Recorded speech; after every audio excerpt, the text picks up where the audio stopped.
सक्यो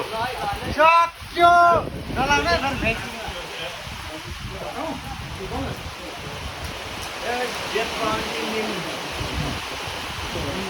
असार आउनु आयो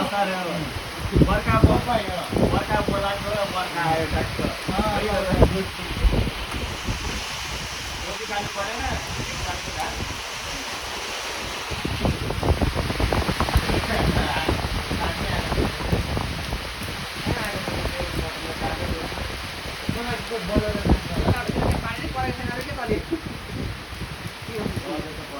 भाइ यो आगो त बलिरहेछ त नि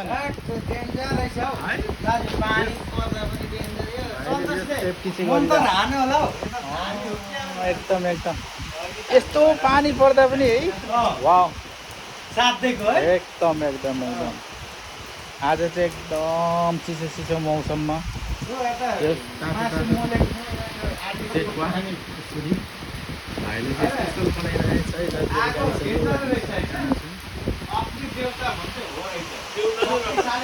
अग्नि देउता रहेछ है तपाईँलाई त त्यो माछा भेटमा लाउनु मात्रै त्यो कि के हो आज म कहाँ गएर आएँ भन्दाखेरिमा त्यो देख्ने बित्तिकै मैले बोल्नु पर्दैन हो है घरमा गएर ठ्याक्कै खाँदाखेरि लटमपटम भयो अब यहाँ फेरि एउटा लामो लामो कपाल झुलिदिनुपर्छ लामो लामो कपाल चाहिँ झुलाउनु पर्यो है ल ठिक छ यस आज रमाइलो भइरहेछ हाम्रो भाइले यो स्पेसली बनाउँदैछ है आज चाहिँ हामी सबै साथीभाइहरू यसरी भेटो गर्दैछौँ है हामी चाहिँ हाम्रो भाइ स्पेसल आजको सेफ चाहिँ उहाँ हुन्छ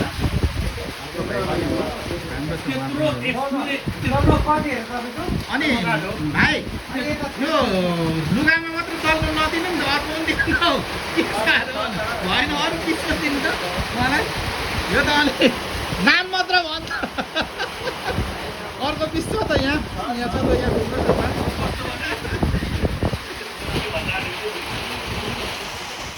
यहाँ सर हजुरलाई त्यो दल्नु मात्रै दिएछ जस्तो लाग्यो मलाई लु भएन यो चाहिँ अर्को पिस पनि दिनु पर्यो यो चाहिँ कस्तो अहिले काहीँ केही काटिँदैन खालि चोट मात्रै लगाइन्छ नि हजुर हजुर काटेको चाहिँ केही हुँदैन चोट मात्रै लगाइन्छ त्यस्तै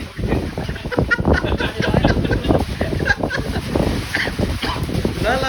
मलाई चाहिँ कस्तो भने अब साथी भन्नु यो भिडियो बनाउनु तपाईँले भोलि भाइरल हुन सक्छ रेडी छ भिडियो एकदम एकदम यो भनेको कस्तो भने हामी दमकको जति बासीहरू छौँ नि हजुर दमकको तलतिर तपाईँको गौरदा स्कुल टाउनदेखिबाट लिएर तपाईँको यो धरमपुरदेखिबाट लिएर तपाईँको यो भद्रपुर जति पनि तल छन् तल क्षेत्र सबैलाई थाहा छ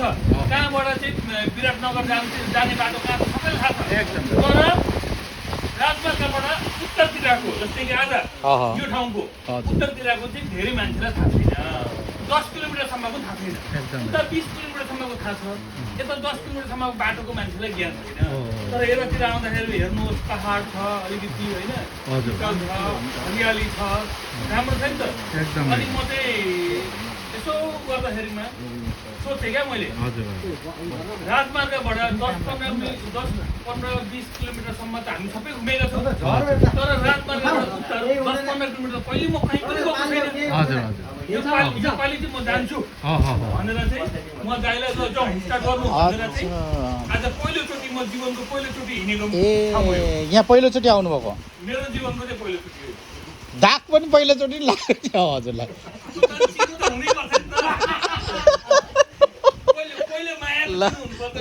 ल गुड गुड गुड यो दाग नजाओस् फ्रेम बनाएर चाहिँ मेरा नाति पलातीलाई देखाउने हो पहिलोचोटि म उत्तरतिर जाँदाखेरिको यो दाग हो भनेर ओके अब त्यो अनि यो भाइहरू तपाईँहरूसँग एउटा फोटो पनि खिच्ने हो साइडमा एउटा राख्ने पनि हो उहाँहरूसँग चाहिँ यो पर्यो है फेरि हो हजुरले अहिले दाग लाउनु भएको चाहिँ के माछाको हो फिसको दाग भनेको नराम्रो दाग होइन दाग धेरै किसिमका हुन्छन् हजुर यो राम्रो दाग हो यो अच्छा अब यसो गरौँ न त्यो विन्सको पनि दाग लगाउनु पर्छ अब यहाँ विन्स लाग्दैछ होइन होइन यसको पनि हल्का जाओस् न कन्फ्युज हो नि त के को दाग भन्दाखेरि होइन फिसको हो कि बा चिकनको भन्ने होस् न त ल एउटा चाहिँ जाओस् न तपाईँले टिकटकमै हाल्नुहुन्छ क्या भेट्यो फेरि हजुर म टिकटकमै हालिदिउँला नि हजुरको भिडियो ल होइन हालिदिनु तपाईँ चाहिने हालिदिनु हो ल तपाईँ फेमसै हुनु न केही ए- हुँदैन एकदम एकदम हाम्रो उहाँ सर चाहिँ एकदम प्लान हुनुहुँदो रहेछ एकदम हामीसँग चिनजान भयो है र पानी परेको अवस्थामा उहाँ पनि आउनुभयो यहाँ मजाले बस्ने सुविधा थियो र खुसी लाग्यो है र अब हामी फेरि यहाँ चिकनको आइटम बनाउँदैछौँ अघि हाम्रो सुँगुरको आइटम थियो चिकनको आइटम थियो पानी परेर अहिले चाहिँ हामीले भित्र सारिराखेका छौँ र भाइहरू दुईजना आज चाहिँ एकदम स्पेसलिस्ट चाहिँ भइरहेको छ उहाँ हाम्रो सरहरू हुनुहुन्छ पुरा काममै र आउँदैन भाइ अब। हामी अझै पनि आउँदैछ हाम्रो साथीहरू आउँदैछ यता भाइ यो चाहिँ एकदम रमणीय क्षेत्रहरू छ होइन यहाँ चाहिँ स्पेसली के सबैजना आएर रमाउनु सक्ने जस प्लेस छ शीतल वातावरण छ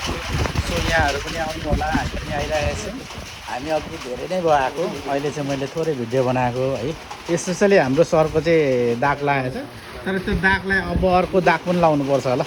ल सो थ्याङ्क यू गाइजहरू है अब हामी स्टार्ट गर्छौँ यस्तो छ है आजको स्पेसली